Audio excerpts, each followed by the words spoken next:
Good morning and welcome to another edition of Our Town on 94.9 and 99.1 The River. And oh, by the way, we're now back on AM 1240 at KDEC, the original home of Our Town for the past 50 plus years as well. So good to have the AM frequency back up and running. Our Town, as always, brought to you by Decorah Bank and Trust. A little later on in the program, we'll get our legislative update with State Senator Mike Klimesh of Spillville. We'll talk to Karen Henry from Northeast Iowa Community Action Corporation about all of the services they have to help folks out, especially those having a tough time in these trying times. But we'll kick off our conversation this morning with Winneshiek County Sheriff Dan Marx. The Sheriff's Department recently released its 2020 annual report, and we discussed that and other things with Sheriff Dan Marx as we begin Our Town on 94.9, 99.1 The River and AM 1240 The River. Having a conversation this morning with Winneshiek County Sheriff Dan Marx. The Winneshiek County Sheriff's Department recently released its 2020 annual report. And Dan, before we break down some of the numbers in that report, I'll ask this question. What does the Sheriff's Department do with the data in this report? We use the data in the report for budgeting, for staffing, to decide where we need to put our services, where we need to emphasize our services that we're providing, where the shortfalls are, maybe what we're putting too much emphasis on. Provides us a wide range of data and really is a good checkpoint for us to see what we're doing effectively, and what we need to do more of. Do you look at that data on a year-to-year trend? Because sometimes 1 year can show one thing and the next year can show the absolute opposite. Or is it a case of, do you look to see kind of maybe 3 to 5 year trends, or a little bit of both? We do both. I mean, you can take, for example, and the numbers that we've been showing, and if you just go back even 5 years, which, in the big scheme of things isn't very long, our call volume is up 100%. That is a staggering number, and I think that's telling of a lot of different things and what is happening with society, and really that's our job, is to be in tune with that. Even if you go back just last year, we were up upwards of 15%. So definitely call volume is on the rise. However, when you look at that and you look at those numbers as compared to crime itself, we haven't seen a real large spike. So when we look at those numbers, it's calls to service are on the rise, but yet crime has remained relatively level. So it's interesting how that works out. Anything to conclude because of that? I think a lot of it has to do with how easy communication has become. So it's easier to report things.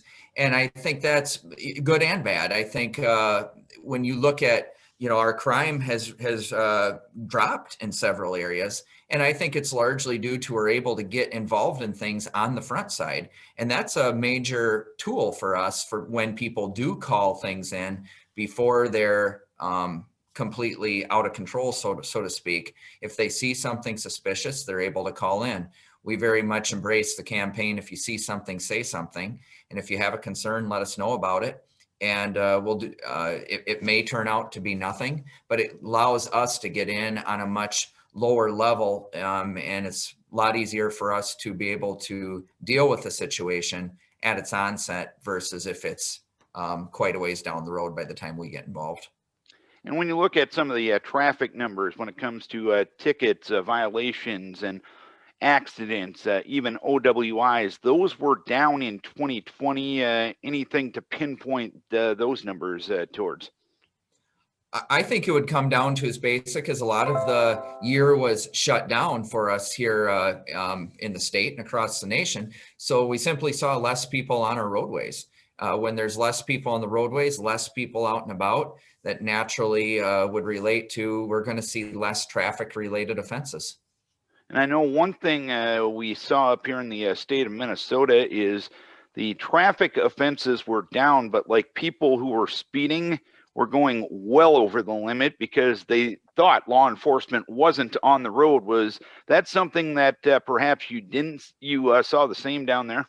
We saw a little bit of that, not enough where I guess it grabbed my attention. I wouldn't have necessarily thought about that until you mentioned that. I'd have to go back and look into the details of these traffic offenses a little more to be able to speak on that directly. I know we had a couple situations like that, but in general, I guess nothing that has jumped out to me down here in that regard. Looking at this report, probably the thing that caught my eye, and probably not in a good way with this report, was drug-related offenses doubling from 2019 to 2020. Anything to pinpoint there?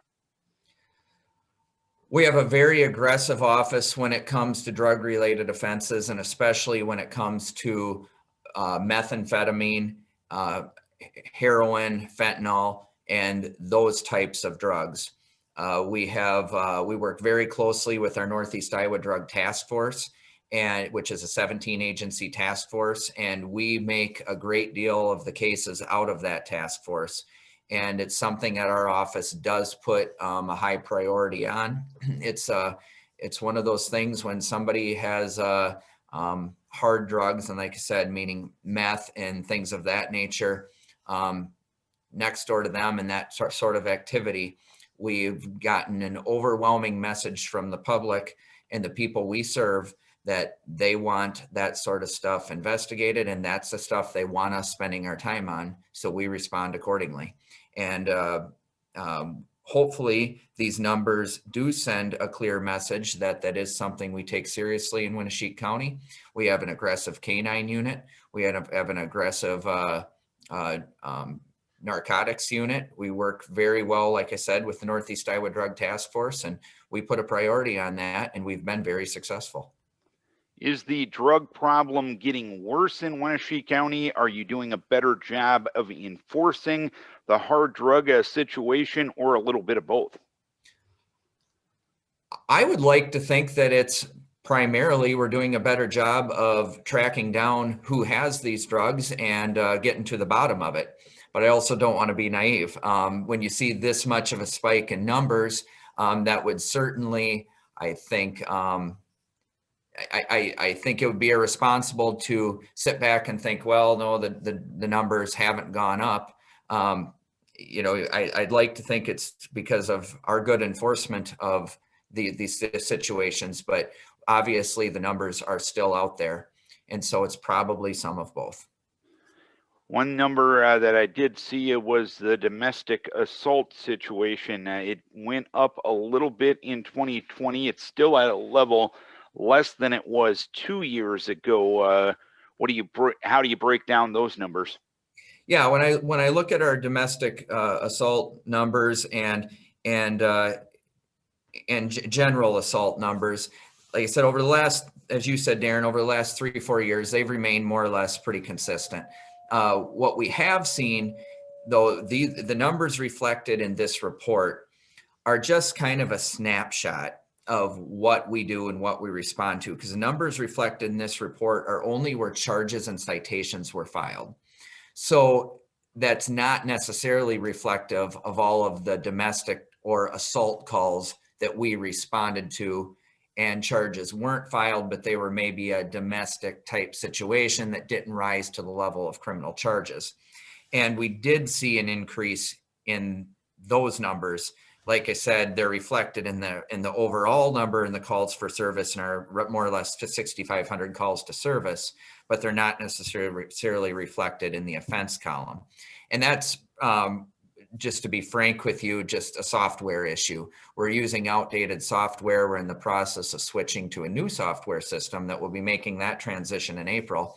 And so hopefully next year's report is a lot more reflective of what we actually do and how we're spending our time on a day-to-day basis. And that, I think, will be very helpful to us and very helpful and more transparent for the people we serve to actually get a true snapshot of how we're spending our time and not just focusing on when charges were filed. Because reality is, most of the time, we're not filing charges we're spending our time doing public caretaking, welfare checks, assisting people through situations, whether it be a scam, whether it be concerned about a loved one, whether it be a traffic situation. You know, it's a wide range of things that we're dealing with, and that doesn't even begin to get into the jail, the civil aspect of things, court functions, all the things that the sheriff's office is responsible for.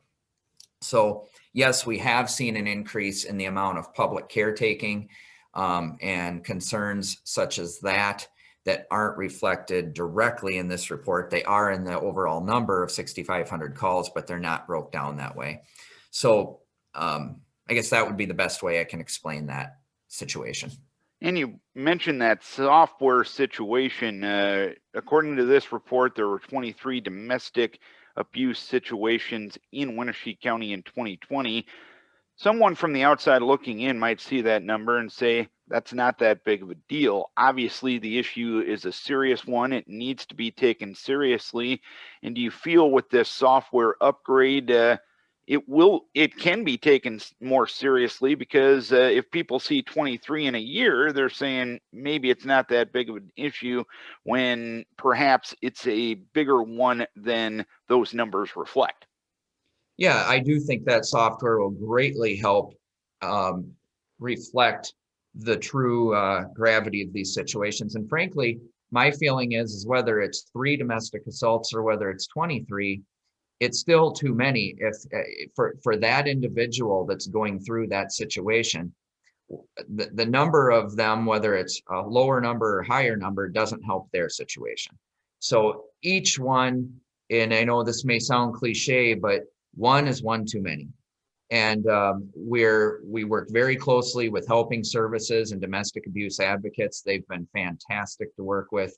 We have a great working relationship with them. And our office actually, and our deputies, I got one a few years ago, and actually another one of our deputies received one last year, some awards and recognition from Domestic Abuse Resource of our work with them and how we've gone above and beyond in the domestic abuse area.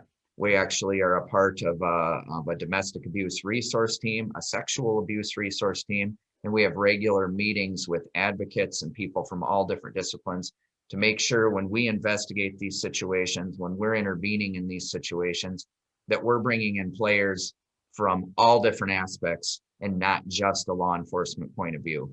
And that's not only better for the victim or the survivor of the situation, it's better for us. It makes it easier for us to investigate it when we have people that can help take care of and advocate and walk the survivors through their situation, and it allows us more time to focus on the investigation and that situation at hand. And we've been very successful with our cases by working with our community partners in doing that.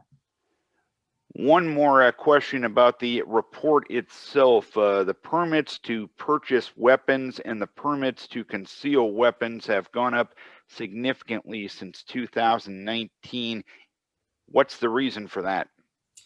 I think a lot of the reason for that is just timing.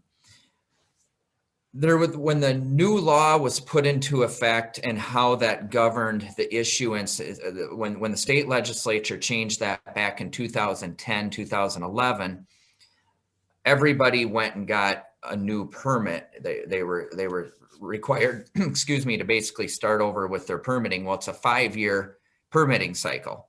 So every 5 years, because of when that law initially went in, we saw an influx back in 2010, 2011.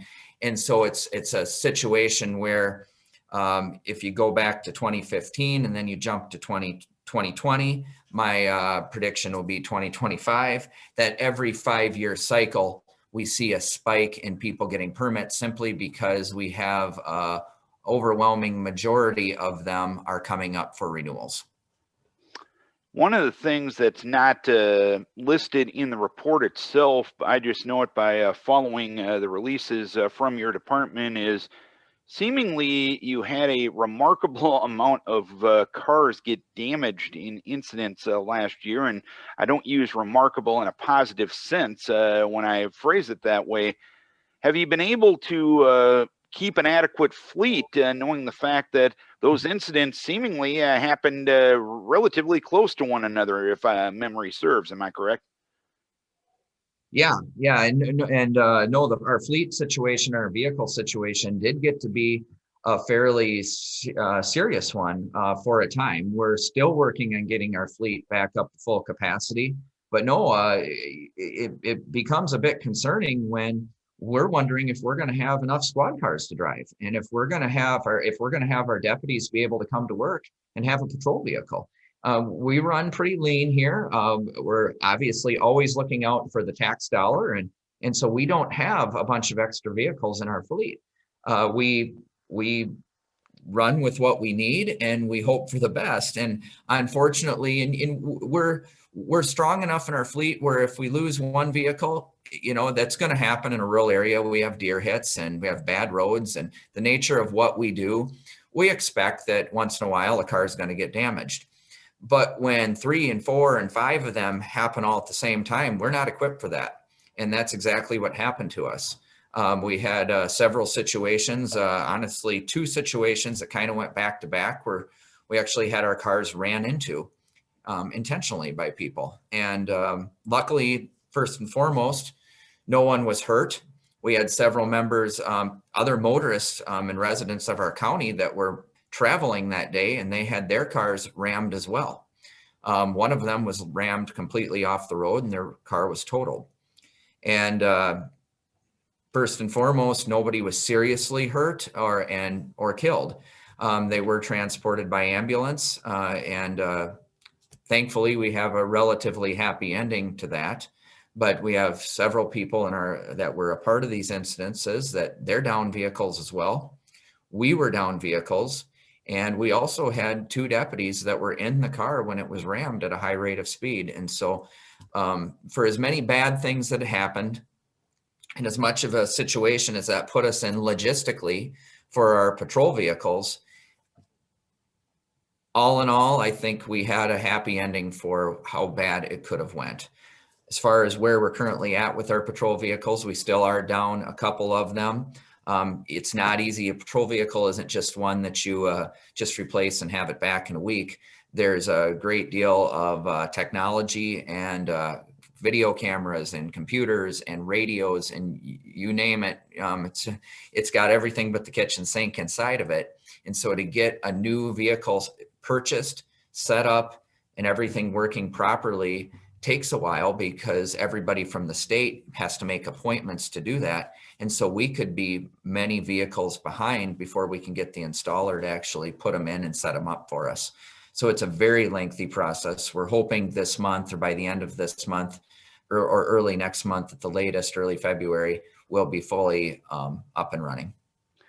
Any final thoughts, anything else you want to pass on to the public as long as you got the forum this morning? I would just say it's been a year, and we appreciate all the support that we've gotten from the public and from the people we serve. I'm always, there's bad things that happen in our society and in our county, but overwhelmingly we live amongst very good people, very caring people, and I still maintain this is one of the best places on the globe to live, and I can't thank everyone enough for the overwhelming support they've shown us. And to qualify that a little bit, I just want to take this time to kind of drive this home. Support and trust are the backbone of law enforcement. We have to have the support and the trust of the people we serve, or we can't be effective. And I think we've overwhelmingly gotten that, and hopefully we've earned that support and trust so people know when they call us in their time of need, we're going to be there for them. And we're going to do our very, very best to make a bad situation a little less bad, or hopefully get somebody that's in a bad situation, will assist them to put them in a better situation. And that's at the end of the day, what our goal is and what we strive for every day. And in doing that, we try to be, through these reports, very transparent with what we're doing. Our office is funded on the backs of the taxpayers, and they deserve to know what we're doing with our time and what we're doing with the funds that they're providing. And hopefully with this new software that we get next year, we'll be able to do that at an even higher level than what we've been able to do in the past. Dan, we appreciate you taking some time to talk to us about what's going on with Winneshiek County Sheriff's Office. Thank you and your department for everything you do to keep the county and the community safe. Thank you so much, Darren. Appreciate the time. Dan Marx, Winneshiek County Sheriff. We're chatting this morning all things Northeast Iowa Community Action. Karen Henry is with us from Northeast Iowa Community Action. And Karen, thanks for taking the time this morning and the overall focus of your organization, especially in times like these. There's a lot of people that need a lot of assistance, and you're there to provide them many, many services. That's correct. Thanks for having me and allowing me to share some of the services that we provide in our agency. Especially this time of year, one of the important things is the LIHEAP program. Explain what that program is all about and how it can help some folks out. Okay. Well, LIHEAP is short for the Low Income Home Energy Assistance Program, which is a federal program that's funded by the U.S. Department of Health and Human Services. And it's designed to assist low-income families or households to meet the cost of their home heating by providing a one-time payment to the heating utility vendor. For this program, we encourage customers to make application, and at the same time, we encourage their regular utility payments to their heat and electric accounts. We also talk to customers about energy awareness and encourage reduction of energy usage through energy efficiency. And we also educate the customer and talk to them about weatherization during the time of application. Who would be eligible for LIHEAP funding? Well, we encourage everybody to apply. You can be a renter or a homeowner. It doesn't matter to us what type of heat you have. You can heat with electric, natural gas, fuel oil, LP. Even wood heat customers are eligible to apply. Anybody who applies, of course, has to meet the income requirements for the household. And if they are eligible, we would make that one-time payment on their heating account. And I know this program, I believe registration starts for it in October, but you can still apply if you're in need right now. Is that correct? Absolutely. We continue to take applications for the LIHEAP program through the end of April, this year, April 30th. And we've had to do a few adjustments due to COVID-19. We're not allowing people to come into the office. So we're not having that face-to-face interaction with our customers. But we are offering many different portals for a customer to apply for LIHEAP. One of the new things that we're doing is actually allowing people to apply online, even if they haven't applied in the past. So if they visited our website at NEICAC.org, select programs. Under programs, you see the LIHEAP link. Right at the top, I have two options listed there to apply. One is an application that they can download and print, complete it, send it to us with all their documents, proof of income, utility bills, or they can select the online portal, which is actually a pretty user-friendly portal. Takes you through who's living in the household, what your address is, all the information that we need to complete an application. You can upload your documents and submit it, and it comes directly to us almost instantaneously. So it's a pretty easy device for a customer to use. We also have been doing applications by phone, by fax, by snail mail, text messaging. Any way that we can get these applications completed, we'll work with the customer to do that. I guess one thing I wasn't aware about the program was the energy efficiency end of things. So it's not like if you're encouraging people to keep your lights on 24/7, 365, there are ways all of us could get a little better when it comes to energy efficiency. And that's definitely a part of this program. How did that become an element of this program? Well, we've always been required to offer information to our customers about how they can reduce the cost of energy. This program plays into that reduction of costs. If you're leaving your lights on all the time, if you're leaving your curtains open on windy, cold days. That all uses more energy than we want you to use. And in order to have affordable energy costs, we need to help and educate customers to reduce that burden that they might have. So we talk about simple things like putting draft dodgers in front of exterior doors that aren't used. You might plastic your windows, use rope caulk around your windows. On cold, breezy nights, close your curtains. When it's nice and sunny, open your curtains. Things like that, that helps all of us reduce some energy burden. And in times like these, there's a lot of people out there in need when it comes to energy and heat and everything like that. And there's a lot of folks in need when it comes to food as well. And Northeast Iowa Community Action has ways to help those folks out too. Tell us about those. Absolutely. We have 3 food pantries within our agency. Our agency actually covers 7 counties: Almaquee, Bramer, Chickasaw, Clayton, Fayette, Howard, and Winneshiek. In Bramer, Howard, and Winneshiek County, we have full food pantries, which means we have the dry goods and we also have perishables. So we have milk, butter, frozen meats, things like that that we keep stocked. We have dry goods in Almaquee and Chickasaw County. Those are smaller, what we would call food shelves. In case a customer is in need at the time, we can just package up something really quick for them, and hopefully they'll be able to meet their food needs. Again, we're not seeing people face to face, so if anybody needs to visit our food pantry, they need to call ahead, let us know what you're in need of.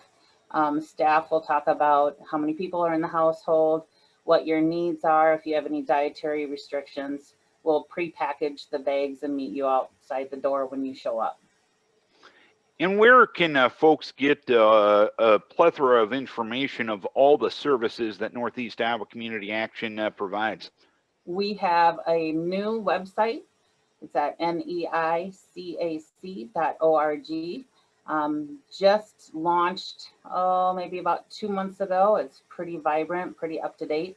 That will give you all the information about all the agencies all the programs that our agency provides.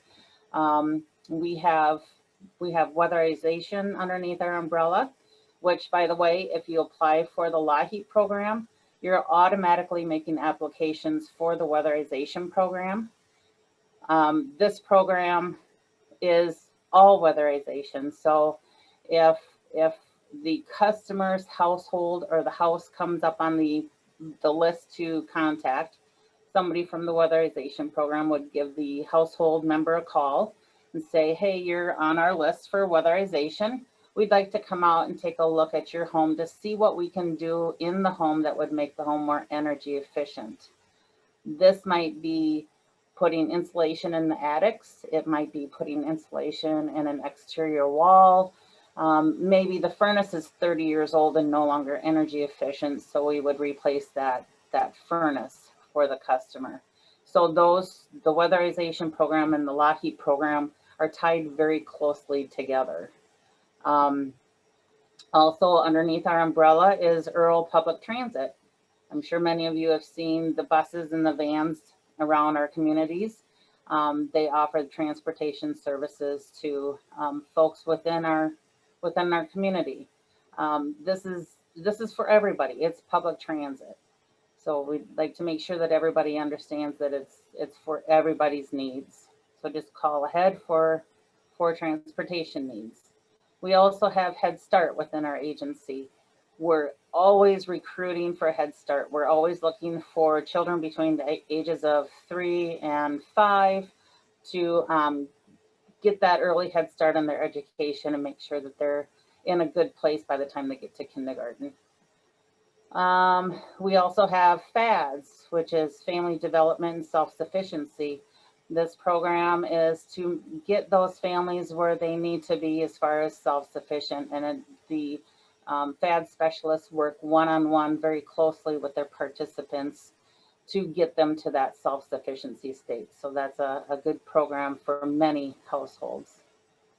Anything else the public needs to know? As long as we got you on the line this morning, what else? What other messages do you want to send out to the public regarding the services that your organization provides? Another thing that I'd like to talk about today is the crisis programs that we do have available from our agency.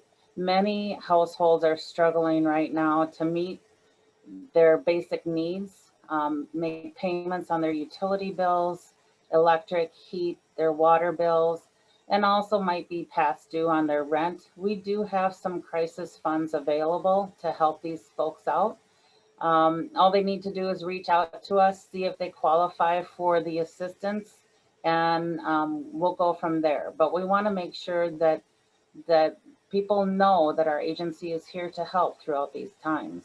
These are unprecedented times for all of us. So we want to continue to serve the customers that we serve. All right, Karen, we appreciate you taking some time and telling us about all the great things your organization does. Thank you for all the great things your organization does. And if you got anything else to pass on to the public, don't be afraid to give us a call. We'll be happy to oblige. Hey, thank you very much for having me. Karen Henry from Northeast Iowa Community Action Corporation discussing all of the ways that organization can help you out, especially if you're going through a tough time. Having a conversation this morning with State Senator Mike Klimesh from Spillville, joining him for the first time since the legislative session began. And Mike, you won the election back in November, and you started work at the Capitol about a week and a half ago. What are some of the things you did in that time between November and January just to get yourself ready for being a state senator? Well, I tried to learn as much as I could about what we were coming into this session and the things that didn't get finished last session that we knew were going to come back up again this session.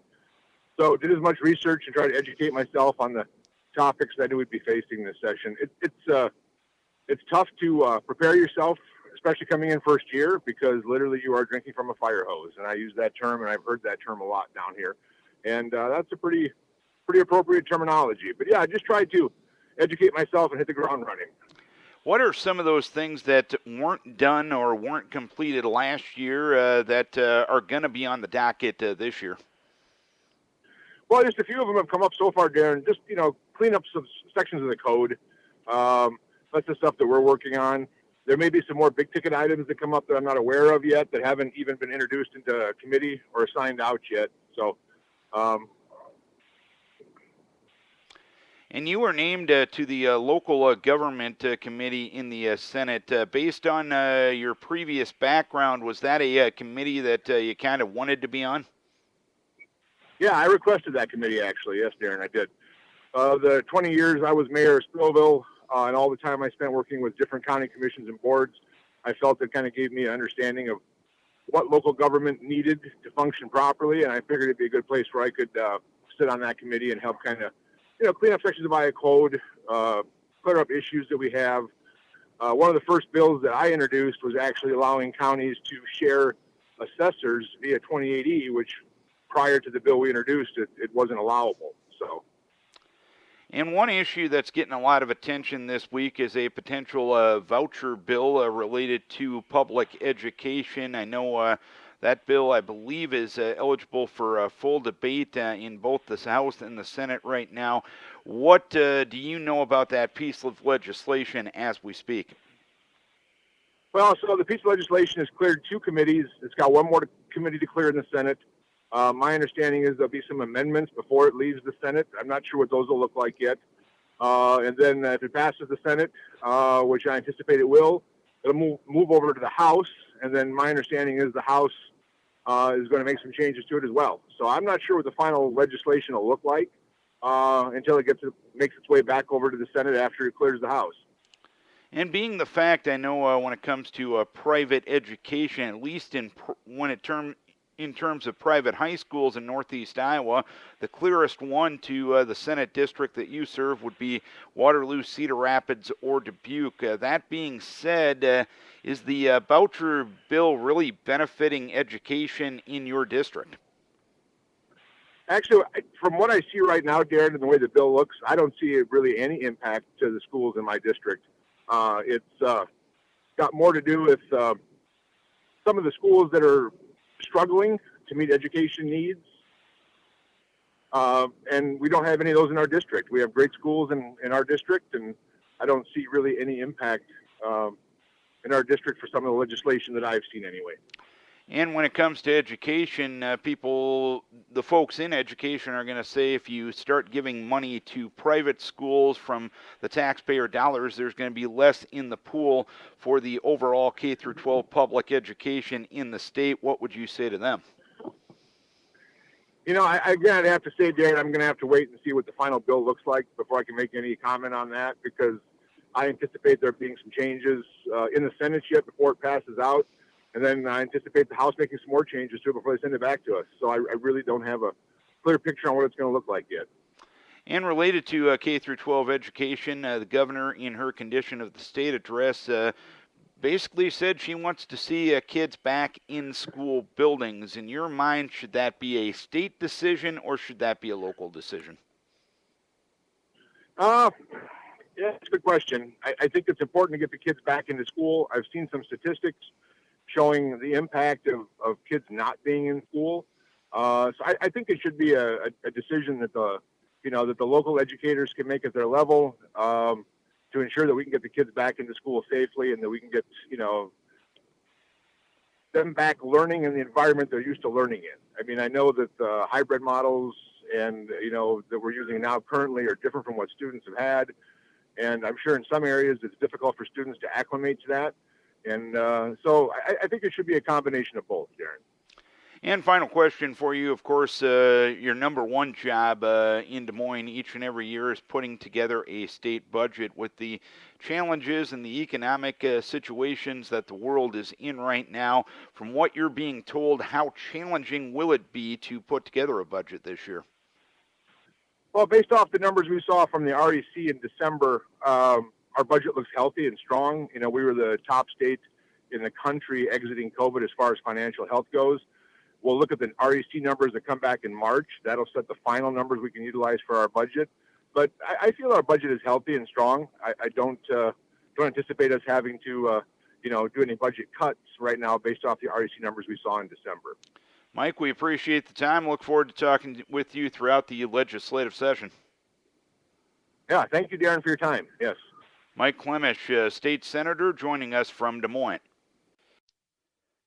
Our thanks to our guests this morning, Winneshiek County Sheriff Dan Marx, Karen Henry from Northeast Iowa Community Action Corporation, and State Senator Mike Klimesh. A reminder that each and every week now we are putting our town on YouTube. You can go to the River Facebook page, 94.9 and 99.1 The River, and we will click the link at that location or post the link at that location, and you can actually see our town here on our YouTube page. You can also follow me on my social media channels, Darren Swenson, DARINSVENSON, on Facebook and Twitter, and the videos will be posted there as well. Of course, you can listen to it on the radio as well. And we thank our sponsor, Decorah Bank and Trust. We thank our guest. We thank you for tuning in and logging on to our town on 94.9 and 99.1 The River and AM 1240 KDEC.